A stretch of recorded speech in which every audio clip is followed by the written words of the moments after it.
Hi, I'm Lisa from Lori's Country Cottage. Welcome to How Tuesday. Today I'm going to show you how to use your essential color card deck from Joen Wolfram. Your color card deck includes 24 pure hues and their tints, tones, and shades, as well as 3 neutral packs. So neutral with blue tones, red tones, and yellow tones, and then a grayscale set of cards. So let's take a closer look at one of the sets of cards. I'll just randomly pick one. They're all numbered on the back. This is color number 5. So this is the pure hue, green, 5A. Then we have 2 tints. So that's green with white added. That's B and C. Then we have 2 greens with gray added. That would be the tone of the pure colors. And then 2 greens with black added, and that would be the shade of the pure hue. So each of the 24 colors has all of those 7 cards, the pure hue, 2 tints, 2 tones, and 2 shades. Also, each card is numbered, has its letter, so you know where it fits in the scale. And then it has suggestions for choosing fabrics if you're going to use that card. So straight off the color wheel, you have monochromatic, analogous, complementary, triadic, split complementary in 2 different ways. So I'm going to show you how to use the cards to help you choose fabric for a quilt. I have them laid out in numbers, so it's easier for me to find. I just chose a multicolored fabric from my fabric library. And so for our first color family, I'm going to start with one of the colors in this bluey, tealy flower. So let's see if this is the way to go. No, that doesn't really match because that blue has a little bit of green in it. Still not quite there. Too blue. This fabric has a little, there we go. Wow, that's a beautiful match. All right, so I'm going to choose that color. That's going to be the base, the starting point for this color family, this color story for this fabric. And it's color number 8, 8C. So that's my starting fabric. So the first thing I'm going to do is pull my 8 deck, and I'm going to choose 2 colors from here. Now I want to vary the tone, the shade, so how light or dark it is, the value, that's the word I was looking for. I want to just make sure I have 2 different values. So I'm going to pick a light and a medium and put my card number 8 back. Now I'm going to go to the back of the card, and I'm going to choose which kind of theme I want to use from the color wheel for my quilt. And let's do triadic for this one. So it shows right on the back of the card, my card number 8, family number 8, and then family 16. So 13, 14, 15, 16 is going to be my next family. And I'm going to want to pick 2 colors out of here. And so looking at wow, so many choices. I'm going to go here. And I best pick something darker. I kind of like that one. So that's my color 15.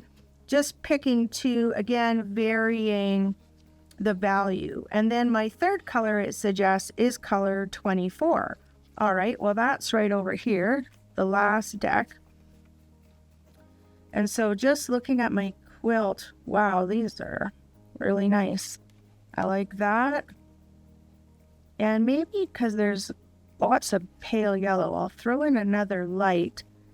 I'm feeling like I'm missing maybe a darker, dark medium. So let's just take a look at the neutrals and see if I want to add a neutral.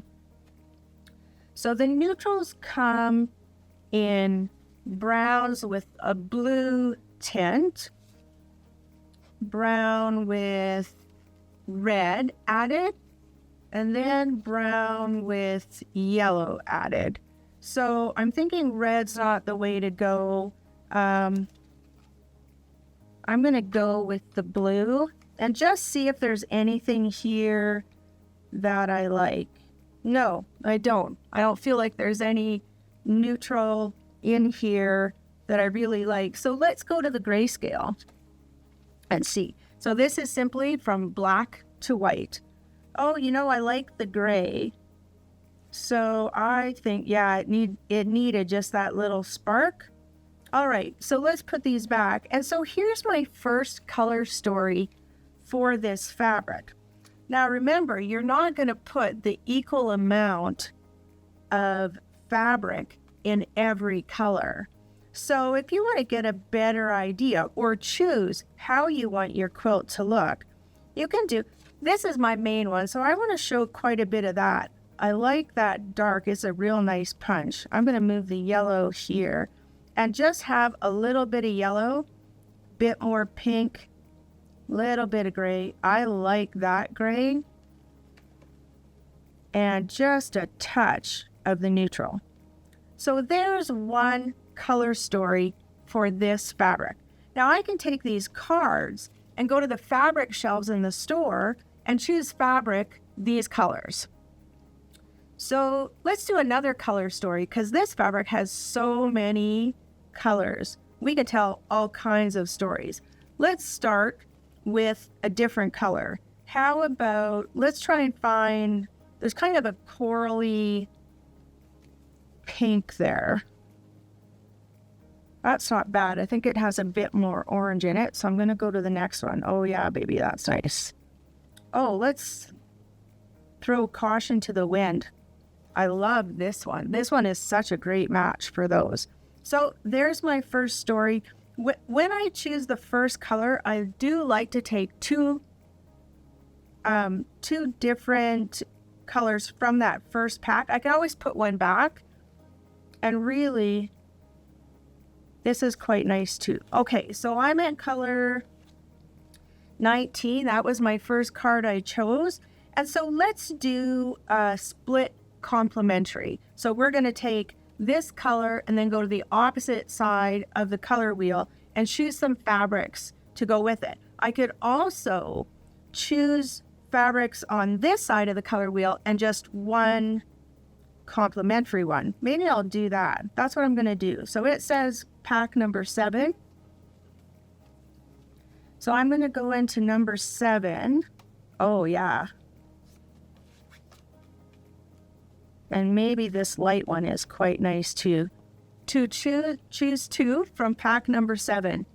And then it shows me 7 is across the wheel from where I am. This is color 19. And now I'm going to look at 17, 18, 20, 21. I'm going to keep all these colors together. So this was 17. So let's go into 18.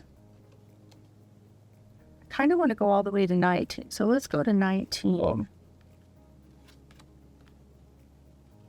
I don't really like that dark one. One of my 19s is in there. So I'm going to go back to 18. Oh, that's nice. This guy is beauty in there. Yeah. 18. Oh, that's why. 19, 18. Let's see if there's a 17. Oh, yeah. That's perfect. And then let's hop a little bit darker, all the way up to 21, 19, 20, 21. Okay. This is very blendy. That adds a little spark. I think I need another little shot of color. Ooh, not quite that dark, but maybe that. Oh, yeah. That's all over there. All right. So here's a second color story for this fabric. Let's just mix up things a bit here. So there's a second color story. So I can take these cards to the fabric shelves and pick out the fabric I want. So this gives me the opportunity now to choose how much do I want. This orange probably is just going to be a wee slice of orange in here. This is gorgeous. I love that. I love the pink. I'm a real pink person. And I think that aqua, this one, goes really nice. And then this is just going to be that zinger to give us a shot of color. So I'll lay out my cards showing how much fabric I think, how much of each color I think I'm going to put in the quilt. So there's another color story for this fabric, and that's how to use the cards. It's really important that you don't just look at color. Color gets all the credit in quilts, but value does the work. Have you ever looked at a quilt and thought, well, that's really nice, but, there was just something missing? Probably the values weren't mixed up enough. Now, we can, again, choose to go to our neutrals, our brown with blue, red, or yellow. This fabric doesn't really have any brown or neutral in it at all. But don't forget to choose the grayscale. The gray really added that beautiful punch in there. And sometimes it'll be the zinger if you're putting a narrow border around your quilt as well. So I could easily have added a grayscale to this color story. So next time you're ready to build a quilt, why don't you go through your fabric library, pull a piece of fabric, play around, get some color stories, take some pictures. And even if you don't have time to start that project that day, you can always go back to your pictures and you've already done part of the thinking for your quilt. I hope you enjoyed today's How Tuesday, and I hope you'll use your Essential Color card deck to build your color confidence. The more you play around, the easier it becomes. And you don't need to stick with your first story. If I didn't have enough change of value in my cards, I just go back to the correct deck, pick something with a darker value. I can also choose to highlight any color I want. Thanks for joining me for How Tuesday. I hope you enjoyed learning how to use the Essential Color card deck by Joen Wolfram.